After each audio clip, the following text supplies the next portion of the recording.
सियासी मैदान की हर बड़ी खबर से आगाह रहने के लिए हमारे चैनल आजाद सियासत को सब्सक्राइब करें और बेल आइकन को प्रेस करें। जी, अस्सलाम वालेकुम। और आज की ताज़ा तरीन अपडेट्स के साथ जो है मैं आपके साथ हाज़िर हूँ। और आज की जो सबसे बड़ी खबर है वो है मंगल के दिन की और 22 अप्रैल 2025 की। आज अडयाला जेल में जो है वो इमरान खान साहब से जो है उनके वकला की और उनके फैमिली मेंबर्स की जो है वो मुलाकात होने जा रही है।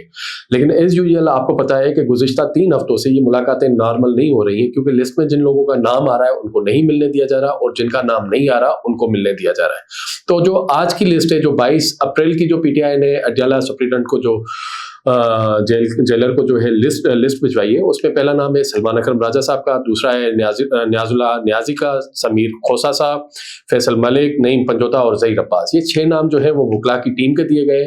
तो देखते हैं कि इनकी मुलाकात किन से होती है किन से नहीं होती है, क्योंकि आपको पता है कि पीटीआई अपनी तरफ से जो नाम भेजती है उनकी मुलाकात समटाइम्स हो जाती है, समटाइम्स नहीं हो जाती है। दूसरी तरफ से उनसे फैमिली की भी मुलाकात मुत्तवक्का है और कल उम्मीद की जा रही है कि जो है वो उनकी बहन जो है उनकी अलीमा खान साहिबा की मुलाकात हो जाएगी। लेट्स सी के उसके कितने चांसेस हैं मुलाकात होने के, क्योंकि गुज़िश्ता 2 हफ्तों से उनको मुलाकात नहीं दी गई। उन्होंने धरने भी दिए, उन्होंने एहतजाज भी किया, उनको पुलिस जो है वो अडयाला से उठा के चक्री तक भी जाके छोड़ आती है, उनको ज़ेर हिरासत भी लेती है। तो बड़ी मुतज़ाद खबरें आती हैं और चीज़ें होती हैं।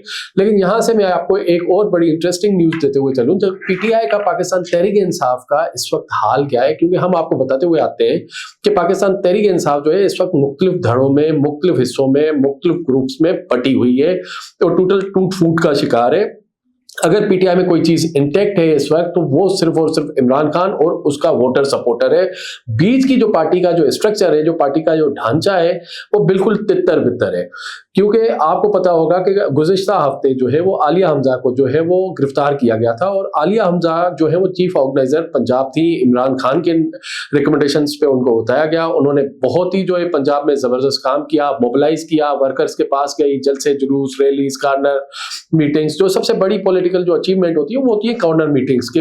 वो मोबिलाइज करती रहती है पीटीआई के वर्कर्स को, और जो सपोर्टर्स है, वोटर्स है, उनको मोबिलाइज करती रही और इमरान खान साहब के लिए आवाज बुलंद करती रही।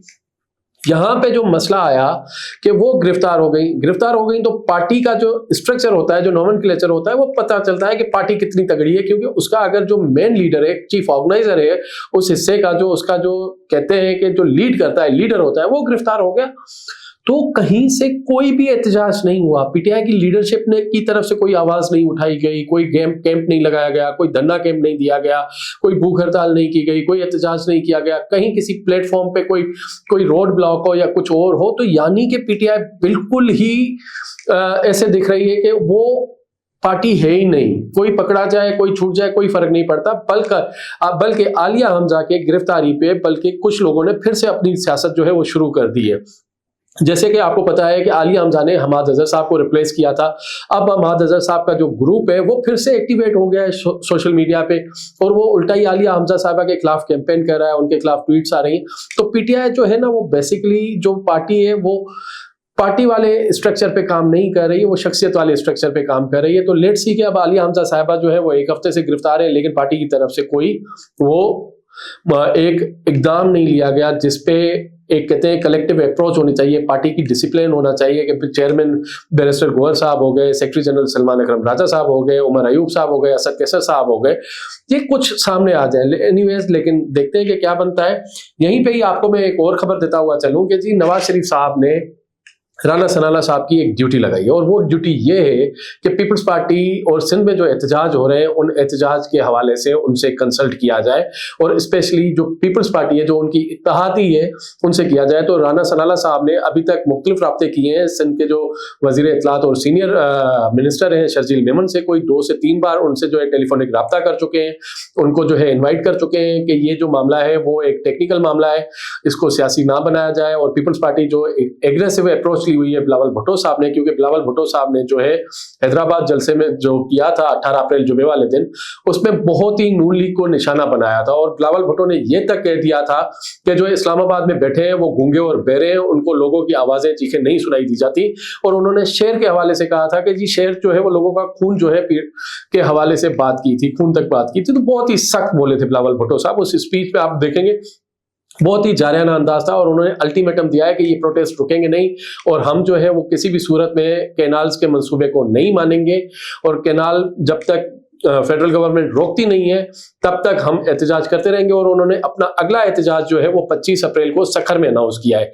लेट्स सी कि बिलावल भुट्टो साहब ने आज जो है वो अपने पार्टी रहनुमाओं से भी मुलाकात की है, जो कल मुलाकात की थी एक्चुअली, जिसको मैं आज के जो कल मुलाकात की थी अपने तमाम जो सिंध काउंसिल के मेंबर्स हैं, जो सीनियर मिनिस्टर्स हैं, जो ओहदेदारान हैं पार्टी के, एमएनएज एमपीएज, उन सबसे मुलाकात की और उन सबको जो है डायरेक्शंस दी कि पानी के हवाले से जो है क्या स्ट्रेटजी होगी। और पीपल्स पार्टी की एक स्टैंडिंग पोजीशन है कि कैनाल्स किसी सूरत नहीं बनने देंगे। वहीं पर ही पीपल्स पार्टी के लिए सिंध में एक बहुत बड़ा मसला चल रहा है, वो चल रहा है सिंध की जो सिविल सोसाइटी है, जिसमें वकील हैं, डॉक्टर्स हैं, दीगर तबके के तमाम लोग हैं, उन्होंने धरना दिया हुआ है। और जो सिंध के वकीलों ने धरना दिया हुआ है, कराची बार एसोसिएशन जिसको लीड कर रही है आमिर वराज साहब, उन्होंने कहा है जब तक ये नोटिफिकेशन नहीं आता तब तक ये धरना नहीं होगा, क्योंकि वो जो धरना दिया हुआ है वो सिंध पंजाब नेक पे दिया हुआ है, जो एक लाइफ लाइन है, यानी कि एक जो N5 रोड है बबलो बाईपास सखर और खैरपुर के करीब, वहां पे उन्होंने उस रोड को पिछले 4 दिनों से ब्लॉक करके रखा हुआ है और पूरा एहतजाज रिकॉर्ड करवाया हुआ है, जिसको पूरी अटेंशन भी मिल रही है, लोग उनसे मुज़ाकरात करने भी जा रहे हैं। और पीपल्स पार्टी के लिए एक बड़ा मसला है क्योंकि सिंध में उनकी हुकूमत है और पंजाब वफाक की हुकूमत के वो इत्तेहादी है। लेट्स सी कि पीपल्स पार्टी इन मसलों को कैसे करती है और किस लेवल पे लेके जाती है और किस तरीके से डील होती है। लेकिन डील करने के से मतलब ये है कि इनसे कैसे निपटती है। तो पीपल्स पार्टी जो है इस वक्त अपना भरपूर एहतजाज कर रही है और मुस्लिम लीग नून को जो है वो पूरा एक टफ टाइम देने का इरादा रखती है इस इशू पे। लेकिन नवाज शरीफ साहब की जो हिदायत है, जो वजीर आजम शहबाज शरीफ साहब अपनी स्पीचेस में भी कह चुके हैं कि जी वो पीपल्स पार्टी की हर रिजर्वेशन को दूर करेंगे, हर खदशे को दूर करेंगे। तो पीपल्स पार्टी जो अपना लाएअमल है वो आराम आराम से लेके आ रही है। पहले उन्होंने मुजाहरे कहे, फिर वो कुछ कहे, जैसे कि हमने पहले भी आपको बताया कि उनकी बड़ी एक लंबी स्ट्रेटेजी है जो हमारे पास जराए से इतलात आ रही थी। पहले वो पूरे जो है मास मोबिलाइजेशन करेंगे, सखर में जलसा करेंगे, लाड़काना में जलसा करेंगे, मीरपुर खास में जलसा करेंगे, उसके बाद आखिरी जलसा कराची में करेंगे, फिर वो जो है वफाक की तरफ असेंबली में आएंगे। और असेंबली में, नेशनल असेंबली में जो अगला सेशन आ रहा है वो बजट के हवाले से सेशन होगा। तो उस सेशन में जो है भरपूर जो है वो अपना एहतजाज रिकॉर्ड कराएगी। उस बजट पे भी टफ टाइम दे सकती है हुकूमत को कि फाइनेंस बिल किसी तरीके से नामंजूर हो सके, और अगर मंजूर होता है तो वो पीपल्स पार्टी की टर्म्स एंड कंडीशंस पे होगा। तो उस पर वफाकी हुकूमत ने भी अपना काम शुरू किया हुआ है कि वो क्या क्या चीजें पीपल्स पार्टी को ऑफर कर सकते हैं, किस तरीके से कैनालों के मसले को जो है वो रिजॉल्व कर सकते हैं। शायद उसमें वो टेलीमीटरिंग की भी बात हो जाए, शायद वो CCI का इजलास भी बुला लें, शायद पीपल्स पार्टी को PSTP में थोड़ा ज्यादा बजट भी दे दे।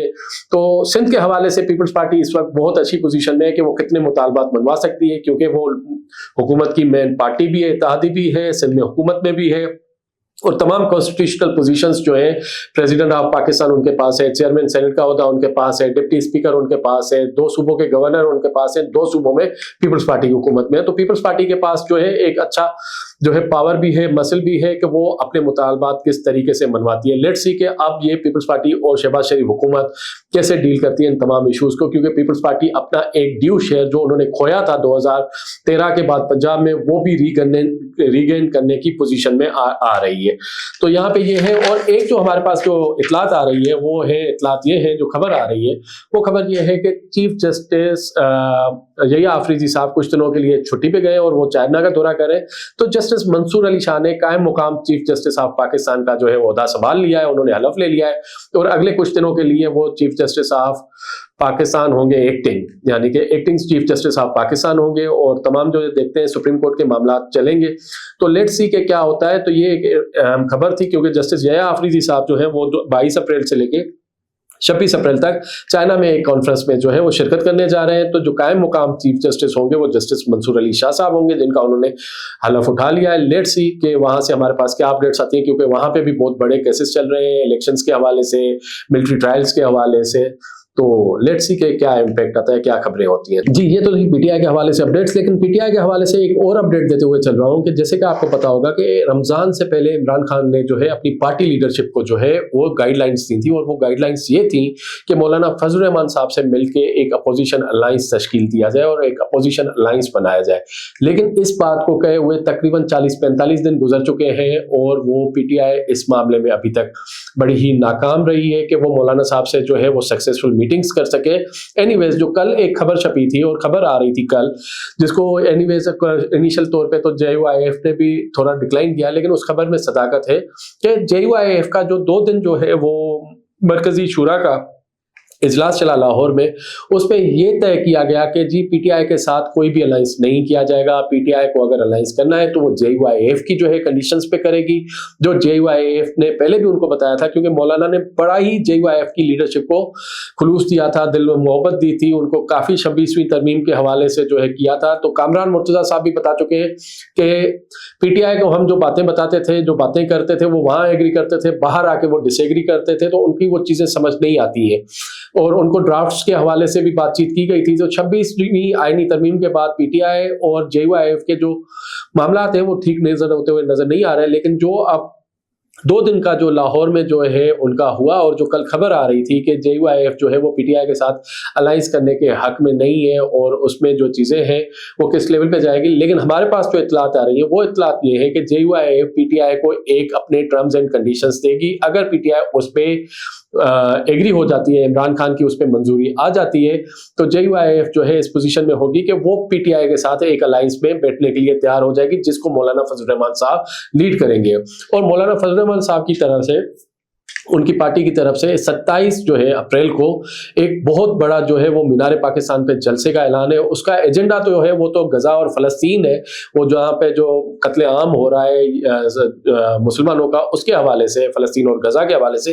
लेकिन लाजमी है जब इतनी बड़ी जो है गैदरिंग होती है तो उस पर पॉलिटिकल मैसेज ना दिया जाए। तो मौलाना फजल रहमान साहब जो है उस दिन 27 अप्रैल को जो है कुछ अहम ऐलानात भी करेंगे, जो रियासत पाकिस्तान के हवाले से होंगे, हुकूमत के हवाले से होंगे, और उनको बताया जाएगा कि पाकिस्तान का जो पॉलिटिकल कोर्स है, जो पॉलिटिकल डायरेक्शन है, वो किस लेवल पे जा रही है। क्योंकि इस मुल्क में अगर कोई हकीकी अपोजिशन है तो वो मौलाना फजल रहमान साहब इस वक्त कह रहे हैं, और मौलाना फजल रहमान साहब तमाम इशूज पे उस दिन खुल के बात करेंगे, और बहुत बड़े जो है वो सरप्राइज और एक्शंस आने का भी इम्कान है। लेट्स सी के 27 अप्रैल को क्या बनता है, और PTI जो है वो मौलाना फजल रहमान साहब को कैसे मनाती है, किस लेवल से जाके उनसे डील करती है।